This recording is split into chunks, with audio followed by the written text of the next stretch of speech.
Hola, ¿cómo están? Yo soy la nutrióloga Anel de Sistema de Nutrición Médica, donde somos expertas en nutrición para cuidar tu salud. Y el día de hoy quiero hablarte de un tema actual de gran interés, la obesidad y el paciente obeso metabólicamente sano. ¿Habías escuchado de este término? Te explico.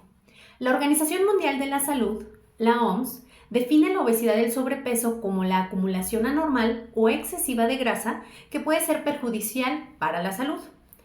Adolf Quetelet ideó la fórmula matemática que usamos para obtener el índice de masa corporal.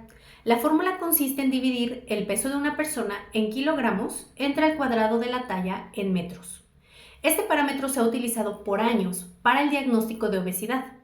Cuando alguien obtiene un índice de masa corporal igual o superior a 25 se considera como sobrepeso, y en personas que obtienen un índice de masa corporal igual o superior a 30 se diagnostica obesidad. Sin embargo, es importante considerar que el peso corporal es la suma de huesos, masa musculoesquelética, agua y grasa. Esto quiere decir que independientemente del resultado que la fórmula de Quetelet nos proporcione, es probable que una persona con índice de masa corporal mayor a 25 o 30 no tenga en sí un exceso de grasa, ya que este peso puede provenir de masa muscular o ser consecuencia de una retención de líquidos, aunque en general no es el caso más común. Hoy en día se cuestiona mucho el uso del índice de masa corporal para determinar el estado de salud de los individuos, ya que no toma en cuenta la edad, el género de la persona, antecedentes médicos o incluso más importante, marcadores metabólicos como niveles de glucosa, triglicéridos o incluso la distribución de la grasa corporal. Hasta el momento en la literatura científica existe evidencia que relaciona la obesidad y el sobrepeso con el desarrollo de enfermedades no transmisibles. Sin embargo, hay algo que ha llamado la atención en los últimos años, ya que aproximadamente un tercio de las personas con obesidad no presentan anormalidades cardiometabólicas. Para estos pacientes se puede usar el término de paciente con obesidad metabólicamente sano. De acuerdo a la literatura, la diferencia radica en que el paciente con obesidad metabólicamente sano es capaz de acumular el exceso de grasa en el tejido subcutáneo, expandiéndolo o incrementándose donde debe de ser. Mientras que en el paciente con obesidad metabólicamente patológico, los depósitos de grasa subcutánea no se expanden lo suficiente, por lo cual dicha grasa se acumula en otros lugares del organismo. A su vez, la distribución alterada y ectópica de la grasa, grasa en hígado, grasa visceral y grasa en tejido musculoesquelético, es un factor de riesgo para diabetes, hipertensión, hígado graso no alcohólico y resistencia a la insulina. Si te estás preguntando, ¿cómo puedo evaluar si un paciente con índice de masa corporal mayor a 30 es metabólicamente sano? Te informo que desafortunadamente no hay una definición estandarizada para este nuevo término, pero se han propuesto algunos de los siguientes criterios. En primer lugar, tener un diagnóstico de obesidad en base al índice de masa corporal igual o mayor a 30. Segundo, puedes considerar el nivel de triglicéridos en sangre que sea menor o igual a 150 miligramos por decilitro. El nivel de HDL en hombres mayor o igual a 40 miligramos por decilitro o en mujeres igual o mayor a 50 miligramos por decilitro.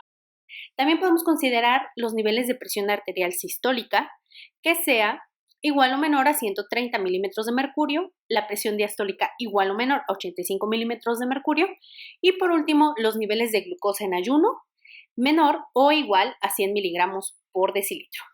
Claro que no haya un tratamiento médico para dislipidemias, diabetes o hipertensión. Adicionalmente, hay estudios que mencionan una serie de marcadores clínicos como la insulinoresistencia, niveles alterados de grelina o de proteína C reactiva.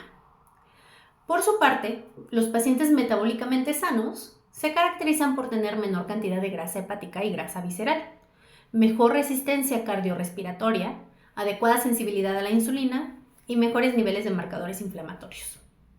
Hay mucha controversia, ya que hay autores que consideran que, aunque el riesgo de desarrollar enfermedades puede ser menor comparado con pacientes metabólicamente enfermos, este riesgo sigue siendo mayor que en pacientes sin diagnóstico de obesidad, mientras hay otros que mencionan que se podría considerar una condición benigna. Más interesante aún es la teoría de que, así como la obesidad es una condición cíclica, eso quiere decir un plan de alimentación puede hacer perder peso, pero la mayoría de los pacientes eventualmente recuperarán ese peso, es probable que un paciente con obesidad metabólicamente sano cambie a un estado patológico y viceversa, por lo cual las intervenciones en este grupo de pacientes pueden ser necesarias.